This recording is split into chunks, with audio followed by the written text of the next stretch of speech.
What is going on, y'all? It is the Caveman back at it again with a double upload today. What a wild day. A lot to talk about in the sports world. First, we talked about the big trade between the Cardinals and the Eagles, and now we're talking about the Buffalo Sabres because they played their season debut last night and they looked absolutely unbelievable. It has been a decent amount of time since I've talked about hockey on this channel, and I want to keep up with the Buffalo Sabres as much as possible. And I think the best way of doing that is making a video after they just absolutely smacked the Montreal Canadiens in their debut. What a way to start a season with zero expectations. Of course, before we talk about it, you guys know the drill around here. If you're ever hungry, thirsty, wherever it might be, Mott's Applesauce will satisfy whatever satisfying you need to satisfy. The Caveman guarantee. I promise it will never fail you. I think the Sabres must have drank their Mott's Applesauce before that game last night because oh my, did they look quick. They were buzzing. They were all over the puck. High energy hockey. I mean, you can't ask for anything more. There are a couple things I want to say before I talk about the actual game. The first one is, why is MSG, the station that broadcasts the hockey game, deciding not to include, the penalty clock when there's a penalty? And why is the clock illuminated, neon blue? What was this shit? I don't know if you guys noticed last night, but whenever there was a penalty, you couldn't see how much time was left. Just such a simple thing that should be implemented on a scoreboard, and MSG has always had it. I'm not sure what changed last night. They better fix that quick because that really pissed me off. Also, we have to talk about this I can't even say this with a straight face. This jersey foul that I saw on Twitter. I'm just gonna let you, look at it if you hadn't seen it already and have your own opinions about it. Is it cool? Is it just an absolute disgrace?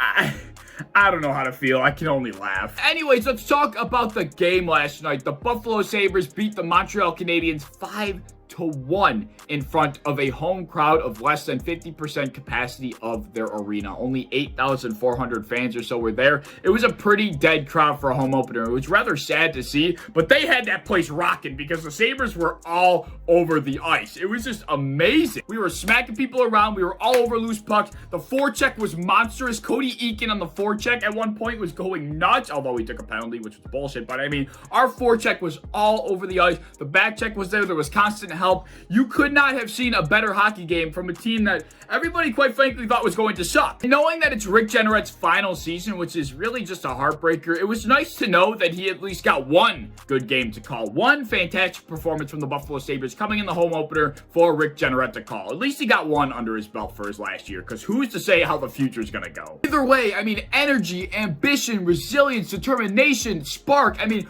all of these different words, love, team chemistry, any way you want to put it, it was all on display in that game last night. We haven't seen a game like that with that kind of high energy, fast-paced 5-on-5 hockey in over a year and a half at least. Don Granato, in his first game as the Sabres head coach, permanently debuted a very strong roster on the ice that doesn't look too strong on paper, and that is not easy to do. I mean, hats off to Don Granato. We knew it was the right hire at the time, and it looks like it's paying off, at least for one game in. I mean, that might be a little bit of an overreaction, but anyway, it looks great. It's really sad that my immediate thought after something positive is to pump the brakes with the Buffalo Sabres, now that I just realized with that last statement. But anyway, I mean, wow, the craziest thing about last night by a country mile was the geezers that put on a show on our roster. Kyle Oposo. Of course we have to talk about Kyle Oposo. What in God's name got into him? Rick Jeanneret said it himself. I think that was the best showing that Kyle Oposo has had wearing a Sabres sweater. He was all over the place. I've never seen that kind of energy, that kind of kick, that kind of spark coming from that guy. I mean, he was creative with the puck. He was all over rebounds. He was setting guys up. This guy literally was everywhere. Kyle Oposo in last night's game had 5 shots on goal. He had 1 goal, of course, the first one being on the power play. He also happened to set Cody Eakin up on a beautiful toe drag in the neutral zone. Then he stepped in on the 2-on-1, hit Cody Eakin, who was not able to bury the biscuit. But nevertheless, I mean, he should have had 3 points on the night. Let's be honest here. He also hit the post on one of his shots. The dude should have had 2 goals and an assist. He played unbelievable. The team effort that was displayed last night was remarkable. We had 5 guys record 2 points last night. 5 guys with multi-point nights. That is unheard of. Jacob Bryson, Zemgus Girgensons, who is very nice to see back in the lineup, had 2 points last night, as well as Colin Miller, Victor Olofsson, and Jeff Skinner had a multi-assist night last night. I mean, wow. You can't get a better team effort. Not to mention, 5 other guys recorded a point in their own right. So we had 10 guys hit the stat sheet last night. That's crazy. But just because guys didn't make the stat sheet doesn't mean they weren't contributing. Dylan Cousins is a perfect example of that. He flew into the offensive zone on the first play to set up the power play. Got the puck cycling for just a second. Kyle Okposo ripped it, and who was in front screening the goalie? Dylan Cozens. That's not shit you see on the stat sheet. The dude literally flew from end to end to set up the power play. Set it up perfectly in the offensive zone, and then he got it to Kyle Okposo, cycled right in front of the net, and he screened the goalie perfectly, and Okposo ripped it short side. That's all Dylan Cozens. That entire play, Okposo just finished it. And Dylan Cozens, hats off to you for that. He's really showing leadership qualities. For a team that just stripped a young kid of a captain, it looks like we're in need of another young captain, Dylan Cozens. We'll see what happens in the near future with that. I'm not going to touch too much on Jack in this video. I don't think there's really much to say. Apparently, he almost got traded. I guess this is the time where I'll talk about him. He almost got traded, apparently, last week. Some teams were in on him, and they got very close. His medical records are available to all teams. Apparently, there are 5 other teams that are willing to allow him to have the surgery he wants. So that really leaves me with the question of, why can't we allow him to have the surgery and take it from there? Like, why is that something that we can't do? I mean, at this point in time, like, who cares almost? Like, why don't you just let him have it? I'll see what happens on the Jack Eichel front. But, you know, this is a positive video. That entire situation is negative. I want to leave that out for the time being. We don't need to talk about that right now. I have yet to mention how the power play last night looked like Jack Eichel was still quarterbacking it. That's how good it was. 3 out of our 5 goals last night came on the power play. We need our power play to still be a strong part of our team. If we're able to pair that with, you know, high, fast-paced 5-on-5 hockey and a highly effective power play, we'll be a tough team to beat. Unfortunately, though, come a bunch of positives, there are going to be a few negatives. We lost Casey Middlestat and Henry Jokiharju to injuries last night, and according to Don Granato, it's not going to be a short period of time. They are expected to miss a few weeks. That's a humongous loss. It's pretty crazy to think how much offense we had generated in the fast-paced, aggressive hockey we were playing without Casey Middlestat in the lineup for a majority of the game. I mean, that just goes to show how good Don Granato did in his debut. You know, without Casey Middlestat in the lineup, losing Henry Jokiharju, that's really tough as well. Hopefully those guys are all right and they'll be able to get healthy sooner than later. Finally, the last performance that I want to put under the spotlight, that I wanted to save for last, is Craig Anderson, the 40-year-old goaltender we signed in free agency this offseason.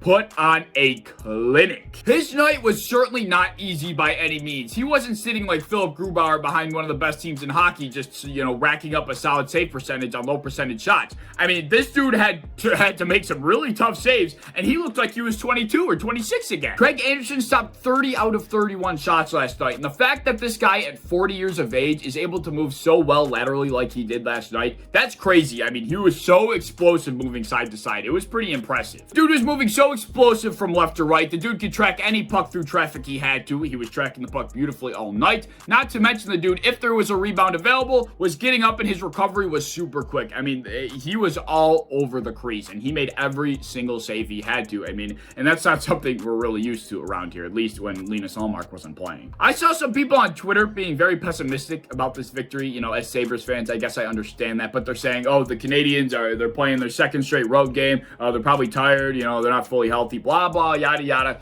All right, I get it. Just let us be happy for 24 hours. Let's just not, you know, put a damper on the entire mood. The Sabres just won a game 5-0. I mean, when's the last time that's happened? Let's just enjoy the moment for a second. Let's just leave all the analytics. Let's leave all the outside bullshit outside and just talk about how fun it was to watch the Sabres win. I hate the pessimism, man. Just stay optimistic for 5 seconds. One quick thing I do want to say, though, the Sabres are allowing their players to pick their own goal songs, which I think is pretty damn cool. I think it's a new twist on things. I like Henry Jokiharju's the best. I think that interlude is perfect. Unfortunately, we probably won't be hearing that for a few weeks now because obviously he's out with an injury, but I like his the most. Let me know what goal song you like the best. But yeah, those are my thoughts. My expectations are not going to be too sky high. I'm just happy for the Sabres and their victory last night. I'm going to load in the moment. Let me know your thoughts down in the comment section below. If you have any other things you want to say, anything football related, I'll be happy to talk to you guys. If you enjoyed the video, and I hope you did, please like, subscribe, do all that fun stuff. If you want to hit the bell to be notified when I upload, I'd appreciate that. If you want to go over to Twitter, follow me over there, I'd appreciate that as well.